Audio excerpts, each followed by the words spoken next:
आजपासून राज्याच्या अर्थसंकल्पीय अधिवेशनाला सुरुवात होत आहे आणि 6 तारखेला अर्थसंकल्प मांडला जाणार आहे. मात्र अर्थमंत्री दिवंगत महाराष्ट्राचे लाडके उपमुख्यमंत्री आणि अर्थमंत्री अजितदादा पवार नसणार आहेत. त्यांच्या आठवणीमध्ये बरेचसे आमदार आता भावूक होत आहेत. आपल्यासोबत संजय खोडके आपण त्यांच्याशी बोलणार आहोत. विधान परिषदेचे आमदार आहेत. गेल्या 25-30 वर्षापासून तुम्ही दादांसोबत आहात आणि जेव्हा जेव्हा दादा इथे यायचे तुम्ही त्यांच्या स्वागतासाठी उपस्थित असायचे. ती एक वेगळीच जवळीक होती त्यांच्यासोबतची. आज दादा नाही आहेत, काय आठवणी आहेत? बरोबर आहे. जवळपास 20 ते 25 वर्ष विधानसभेचं कामकाज मी सरकारी अधिकारी असतानासुद्धा विधानसभेचं कामकाज सातत्यानं अजितदादासोबत करत होतो आणि त्यामुळं आज मला सवय होती की प्रत्येक सकाळी विधानसभेचे अधिवेशन चालू होतं तर 8:30 ते 9ला मी विधानसभेच्या प्रांगणात प्रवेश करत होतो. त्या दिवशीचा कामकाज काय काय आहे त्याचं सर्व नोटिंग करत होतो. आपल्या पत्रकार मित्रांशी सर्व चर्चा करत होतो की आज विरोधकांचं काय प्लॅनिंग आहे, विरोधक आज कोणत्या विषयावर आक्रमक राहणार आहे, काही स्थगन प्रस्ताव आहे का, स्थगन प्रस्ताव चेक करून घेत होतो.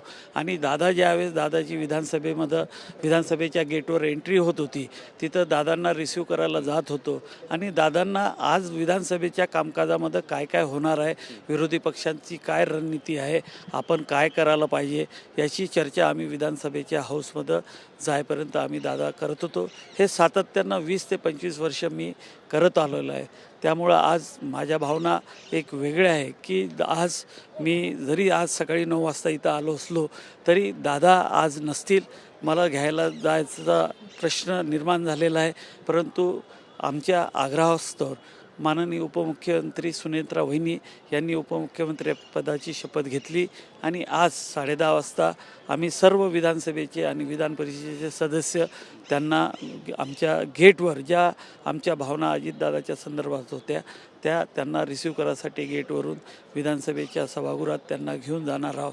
आणि आम्हाला 100% विश्वास आहे ज्या पद्धतीनं 15 दिवसामध्ये सुनेत्रा वहिनींनी अजितदादा गेल्यानंतर पक्षाची धुरा असू द्या, सरकारची धुरा असू द्या, जी सांभाळलेली आहे तर त्या पुढच्या काळामध्ये अजितदादाची जी उणीव होती ती भरून काढतील असा आम्हाला विश्वास आहे. आज शोकप्रस्ताव सुद्धा मांडला जाणार आहे आणि हा क्षण अत्यंत जड अंतकरणाचा होईल सर्व आमदारांसाठी.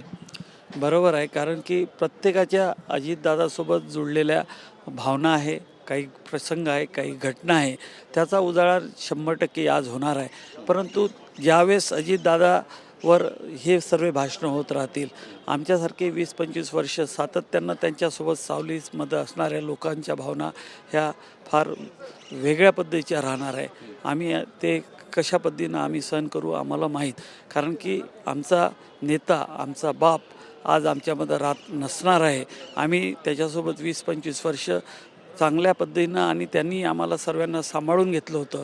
आज आम्हाला सांभाळणारा आमचा बाप आमच्या सभागृहात नसणार आहे आणि त्याचं दुःख आमच्या सर्व लोकांना राहणार आहे. फक्त अजितदादा सत्तारूढ पक्षाचेच नव्हते, अजितदादा हे विरोधी पक्षाच्या सर्व सदस्यांचे अभिप्रेत लाडके नेते होते. कारण की त्यांनी विकासासाठी विरोधक असू द्या किंवा विरोधी पक्षाचे आमदार असू द्या यांना कधीच बाजूनं केलेलं नाही. विधानसभेमध्ये त्यांनी चांगली सूचना जर विरोधकांनी केलेली असेल तर ते सरकारला सांगत होते की विरोधकाची सूचना चांगली आहे, त्याच्यावर आपण इम्प्लिमेंट केलं पाहिजे, ही त्यांची भावना राहत होती. म्हणून सभागृहामध्ये खेळीमेळीच्या वातावरणात पूर्ण अधिवेशन चांगल्या पद्धतीनं हाताळण्याचं कौशल्य अजितदादामध्ये होतं आणि ते आज नसल्यामुळं तो एक प्रश्न निर्माण होणार आहे, हे निश्चित मी तुम्हाला सांगू शकतो. पण ही जी पोरकेपणाची भावना आहे ही कधी दूर होणार? कारण एक पोकळी निर्माण झालेली आहे, कशी भरून निघणार? देवेंद्र फडणवीसांकडे आता अर्थसंकल्पाची जबाबदारी सोपवण्यात आलेली आहे सादर करण्याची. तुम्हाला वाटतं ज्या पद्धतीनं दादा त्या सक्षमतेनं अर्थसंकल्प मांडत होते त्याच सक्षमतेनं आता पुढची जी भूमिका आहे ती सुद्धा देवेंद्र फडणवीस मांडतील आणि सर्व आमदारांना सोबत घेऊन ज्या पद्धतीनं दादा घेऊन जायचे त्याच पद्धतीनं पुढे जातील?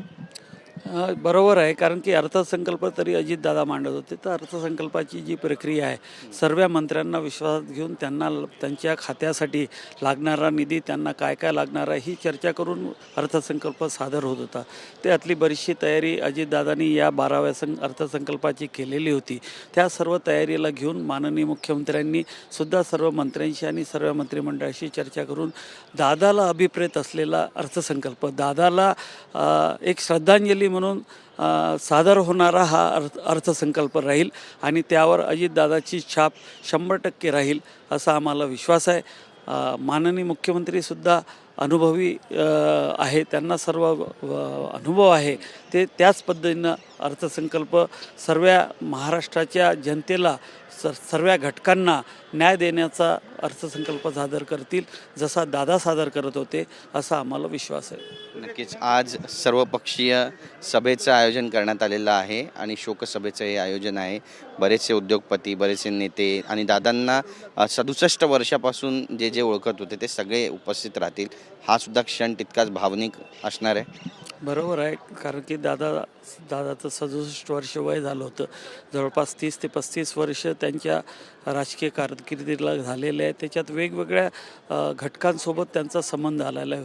मग इंडस्ट्रियलिस्ट असू द्या, शेतकरी असू द्या, सामाजिक संस्था असू द्या, आमदार असू द्या, जिल्हा परिषद सदस्य असू द्या, या सर्वांना विश्वासात घेऊन त्यांनी आपलं राजकीय कारकीर्द समर्थपणे पेललेली होती. आज सर्वपक्षीय जी शोकसभा आहे त्यामध्ये त्याचं प्रतिबिंब 100% येईल, कारण की अजितदादा हा अजात शत्रू होता. आपण अजितदादा गेल्यानंतर हे 2 दिवसामध्ये पूर्ण राज्यानं अनुभवलेलं आहे, कारण की अजितदादाच्या दुःखद निधनानंतर 2 दिवस पूर्ण राज्यावर शोककळा पसरली होती. त्यावरून आपल्याला हे 100% सिद्ध झालेलं आहे की अजितदादा प्रत्येक घटकाच्या, राज्याच्या प्रत्येक घटकाच्या हृदयामध्ये कसा सामावलेला होता हे आपण अनुभवलेलं आहे. विधानभवनातही अजितदादांची कुठली तरी आठवण असावी, यासाठी एखादं तैलचित्र, एखादा फोटो, यासाठी काही मागणी करणार आहात तुम्ही?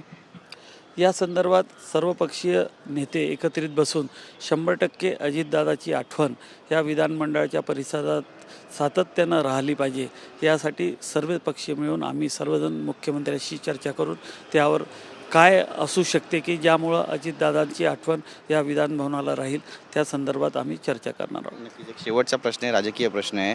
काल आपण पाहिलं की महाविकास आघाडीची बैठक झाली, यामध्ये शरद पवार यांची जी राष्ट्रवादी आहे ती अनुपस्थित होती. बरीच चर्चा या अनुषंगाने रंगते की विलिनीकरणाची ही भविष्यातली एक नांदी आहे. काय वाटतं नेमकं तुम्हाला, दोन्ही राष्ट्रवादी एकत्र होतील? या संदर्भात माझ्यापर्यंत काही माहिती नाही, परंतु 26 तारखेला पक्षाने निर्णय घेतलेला आहे. माननीय उपमुख्यमंत्री सुनेत्रावहिनी पवार ह्या राष्ट्रवादीच्या राष्ट्रीय अध्यक्ष होणार आहे आणि त्या राष्ट्रीय अध्यक्ष झाल्यानंतर त्या असतील आणि आमचे वरिष्ठ नेते इतर असतील, ते त्या संदर्भात चांगली सखोल चर्चा करून योग्य तो निर्णय घेईल. अजितदादाला अभिप्रेत असलेला निर्णय त्या सर्वजण मिळून एकत्रितपणे घेतील, हा आम्हाला विश्वास आहे. सूचक वक्तव्य आहे तुमचं? सूचक वक्तव्य म्हणावं याला? नाही, असं सूचक वक्तव्य नाही, परंतु एक 100% सुनेत्रा वहिनी, त्यांचं पूर्ण कुटुंब आणि पक्षाचे वरिष्ठ नेते अजितदादांच्या अजितदादांना जी अभिप्रेत होतं तोच निर्णय ते घेतील, हे आम्हा सर्वांना विश्वास आहे. धन्यवाद आमची बातचीत केल्याबद्दल. कॅमेरा पर्सन योगेश गुरवचा, गिरीश गायकवाड, TV9 मराठी, मुंबई.